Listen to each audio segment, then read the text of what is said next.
আপা এই আপা দাও ভাগনা আইছে আমার নাতি আছে। কেমন আছো? এই তো আছি ভালো। কেমন আছিস তুই?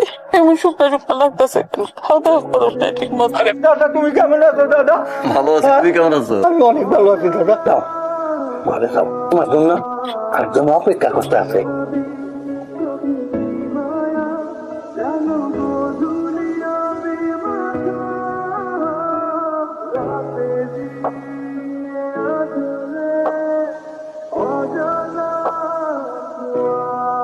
কথা বলবো না?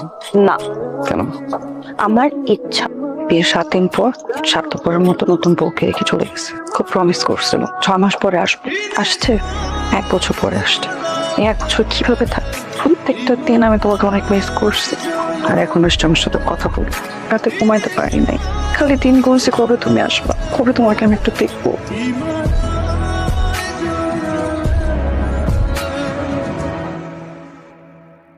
ঘন্টা ধরে এয়ারপোর্টে কি দেখতে করছি ভাগনা কখন আইবো? ভাগ্নে আইলো, এত বড় লাগে আইলো, এইগুলো কান্দে লইয়া আমি গাড়িতে করে লয়ে এলাম। আর ভাগনা আমার এসে কি করলো? আমার জন্য নিয়ে আইছে একটা ঘড়ি, একটা আতর, মামি জন্য আনছে কি একটা শ্যাম্পু আর একটা সাবান। বুঝলো তোর আবার কি হয়েছে? যা হবারটা তো আমারই হয়েছে। ভাইজান এটা কি আনছে? কি কটটুক আছে এখানে? 2 রত্তিও নাই। তুই এই কথা কেমনে কইতাছস? তোর বিয়ার সময় কতগুলো টাকা খরচ করছে। বিয়ের খরচ দিবা না? আব্বা যদি বাচ্চা থাকতো এর থেকে আর বেশি করতো। বিয়ের সময় যে কইছিলা মোটরসাইকেল দিবা, দিছো? দেওয়ার কথা মোটরসাইকেল, ধরাই দিছে বাইসাইকেল। আম্মা ভাইজান বদলাই গেছে। ভাইজান কিন্তু আর আগের মতো নাই। কি কইতাছস এগুলা? আম্মা ভাবি কিন্তু ভাইজানের মাথাটা নষ্ট করছে। 24টা ঘন্টা ভিডিও কলের মধ্যে কথা বলে। আম্মা আমি তোমারে এখনো সাবধান করতেছি, তুমি ভাইজান আর ভাবিরা কিন্তু টাইট দাও।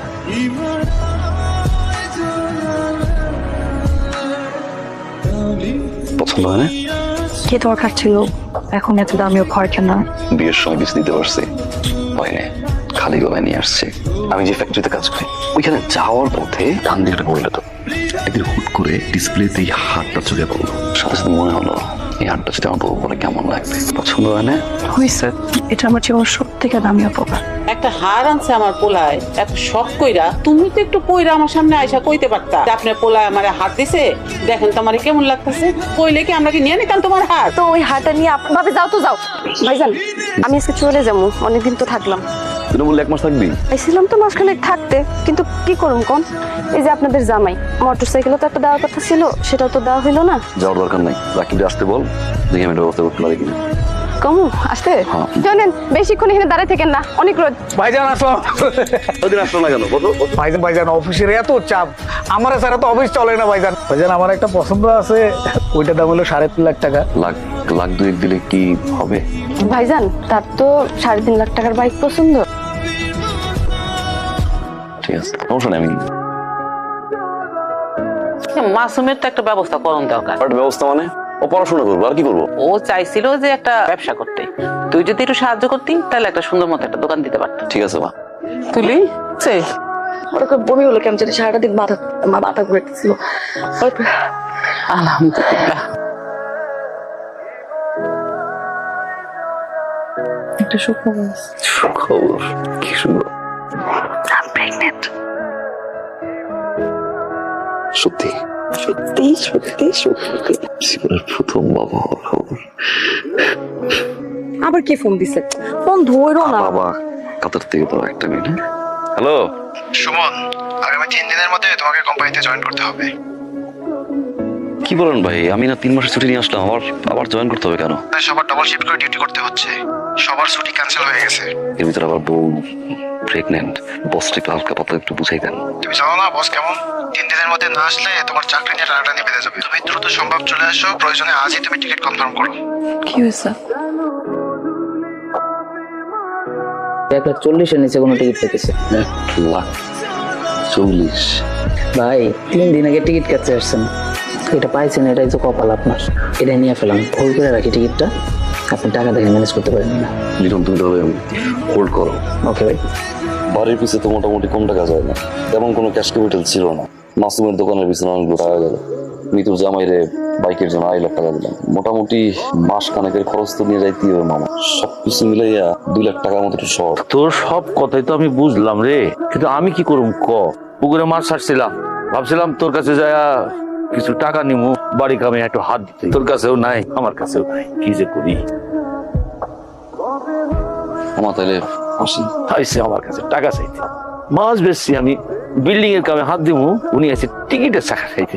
নিয়ে নে ভাইয়া, ব্যবসা কেমন চলে? ব্যবসা পুরা রমরম। দোকান দিয়ে কোনোভাবে লাখ খানেক টাকা কি বের করা সম্ভব? এটা কি কইলা ভাইয়া? কতগুলা অর্ডার কাটা রাখছি ভাইয়া, কতগুলা কোম্পানির মাল আইবো। আমি ভাবছি তোমার 50,000 টাকা চামু, এখন তুমি যদি আমার কাছে লাখ খানিক টাকা চাও, এটা কি হয় ভাইয়া?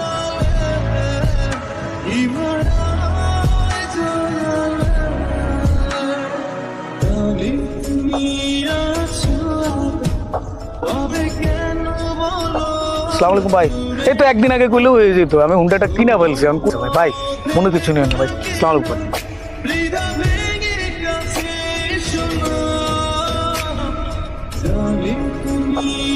এতক্ষণ কইছি না? আরে বাবা, তোমার কি বলছি? বলছি না সন্ধ্যার পর কোথাও থাকবা না? আমার ভালো লাগে না, অস্থির লাগে। আমার ভুল হয়ে গেছে।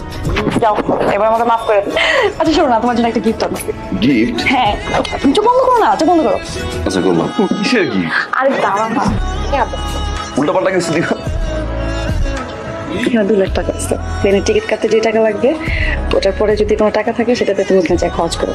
টাকা তো দিয়েছিলি? আপনার কাছ থেকে নিচ্ছি। বিয়ের পরে তো আপনার কাছে কখন কিছু চাইনি। ফ্রেশ হয়ে আসবে, আমি রান্না করে গেলাম।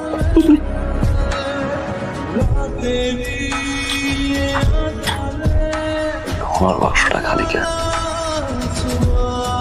অনেক শখ করে কষ্ট করে হাটটা কিনছিলাম।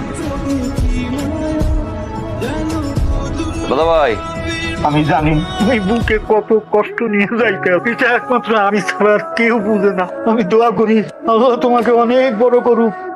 আসি। কি এমন হইলো বাজান? এমন তাড়াহুড়া করে চলে যেতেছস, 3 মাসের ছুটি নিয়ে আইলি, আবার এখনই যাইতেছস। থাকতে পারলে তো থাকতাম না, বিশ্বের অবস্থা ভালো না, সবসময় তো ফোন করতে পারবো না। তোমার প্রতিকালে একটাই চাও না, সবাই মিলেমিশে থাকো। ডাবল শিফটের কাজ না, 18 ঘন্টা 19 ঘন্টা কাজ, ঘুমানোর সময় পাই না। একজন প্রবাসী, সে যে কত কষ্ট করে তার পরিবারের জন্য। সব কষ্ট ভুলে যাই বাঁচা। যখন ভিডিও করে দেখি তোমার সবাই হাসি মুখে আছে, জানি না কবে আবার হাসি মুখে।